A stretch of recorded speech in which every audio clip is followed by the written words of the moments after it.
बहावलपुर, पाकिस्तान का एक ऐतिहासिक शहर अपनी भव्य हवेलियों, प्राचीन किलों और रेगिस्तानी रातों की रहस्यमयी सन्नाटे के लिए जाना जाता है। लेकिन इस शहर की सैर करने आए चार दोस्तों अर्जुन, नेहा, रिया और साहिल को नहीं पता था कि उनकी यह यात्रा उनकी जिंदगी की आखिरी सैर होगी। ये कहानी उस एक सेल्फी की है जो उनकी जिंदगी को हमेशा के लिए बदल देगी। अर्जुन, नेहा, रिया और साहिल दिल्ली के कॉलेज दोस्त थे। गर्मियों की छुट्टियों में उन्होंने कुछ अनोखा करने की ठानी। साहिल, जो इतिहास का शौकीन था, ने सुझाव दिया कि वे बहावलपुर जाएं, जहां की प्राचीन हवेलियां और डेरावर किला उनकी जिज्ञासा को और बढ़ा रहे थे। वहां की रातें जादुई होती हैं, साहिल ने कहा, और सुनते हैं, वहां की कुछ हवेलियों में भूतों की कहानियां भी मशहूर हैं। नेहा, जो हमेशा रोमांच की तलाश में रहती थी, तुरंत राजी हो गई। रिया थोड़ी डरपोक थी, लेकिन दोस्तों के उत्साह के आगे उसने हामी भर दी। अर्जुन, जो ग्रुप का फोटोग्राफर था, अपनी नई डीएसएलआर और मोबाइल लेकर उत्साहित था।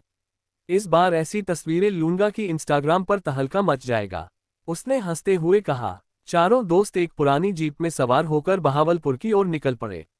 रास्ते में हंसी मजाक, गाने और पुरानी यादों ने माहौल को हल्का रखा। लेकिन जैसे ही वे बहावलपुर की सीमा में दाखिल हुए, सड़कें संकरी होती गईं और आसपास का माहौल बदलने लगा। रेगिस्तान की सन्नाटी हवा में कुछ अजीब सा था। रिया ने बेचैनी से कहा, ये जगह मुझे थोड़ी डरावनी लग रही है। अरे डर मत, साहिल ने हंसते हुए कहा, ये तो बस रेगिस्तान का जादू है। शहर पहुंचने के बाद चारों ने एक छोटे से गेस्ट हाउस में रात बिताने का फैसला किया।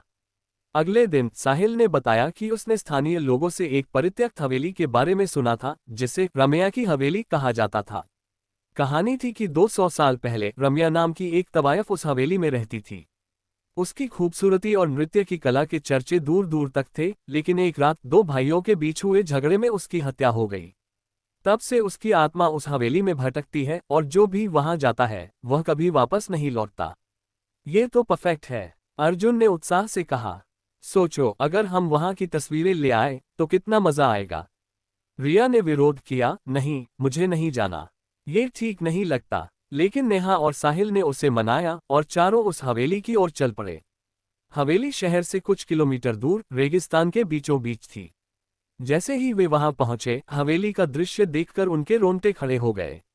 टूटी फूटी दीवारें, धूल भरी खिड़कियां और चारों ओर सन्नाटा।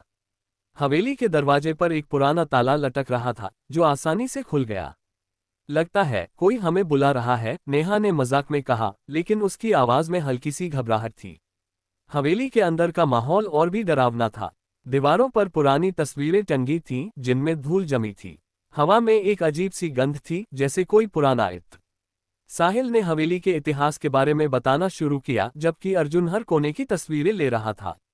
रिया बार बार पीछे मुड़कर देख रही थी, जैसे उसे कोई छाया दिखाई दे रही हो। हवेली के मुख्य हॉल में एक बड़ा सा दर्पण था, जिसके सामने अर्जुन ने अपने दोस्तों को बुलाया। चलो, यहाँ एक ग्रुप सेल्फी लेते हैं, उसने उत्साह से कहा। चारों ने दर्पण के सामने पोज बनाया और अर्जुन ने अपने मोबाइल से एक तस्वीर खींची। लेकिन जैसे ही उसने तस्वीर देखी, उसका चेहरा सफेद पड़ गया। यह क्या है? उसने कांपती आवाज में कहा।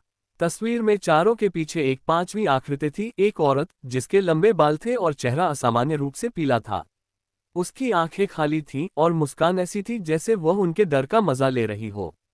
रिया चीख पड़ी और नेहा ने फोन छीनकर तस्वीर को और करीब से देखा। यह कोई मजाक नहीं है अर्जुन, तुमने ये तस्वीर एडिट की है ना? नेहा ने गुस्से में पूछा। मैंने कुछ नहीं किया, अर्जुन ने जवाब दिया, यह अपने आप। साहिल ने तस्वीर को डिलीट करने की सलाह दी, लेकिन जैसे ही अर्जुन ने डिलीट बटन दबाया, फोन गर्म होने लगा और स्क्रीन पर अजीब अजीब सी छवियां उभरने लगीं। हवेली की दीवारें जैसे हिलने लगीं और एक ठंडी हवा कमरे में बहने लगी। हमें यहां से निकलना चाहिए, रिया ने चिल्लाते हुए कहा। चारों भागकर हवेली के दरवाजे की ओर दौड़े, लेकिन दरवाजा अपने आप बंद हो गया।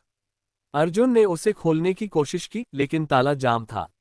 तभी हॉल में रखा दर्पण अचानक चटक गया और उसमें से एक औरत की परछाई उभरी।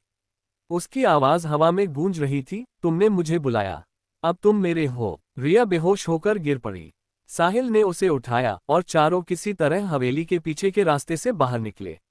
लेकिन बाहर निकलने के बाद भी उन्हें राहत नहीं मिली। रेगिस्तान की रेत में उनके पीछे कोई न कोई छाया चल रही थी।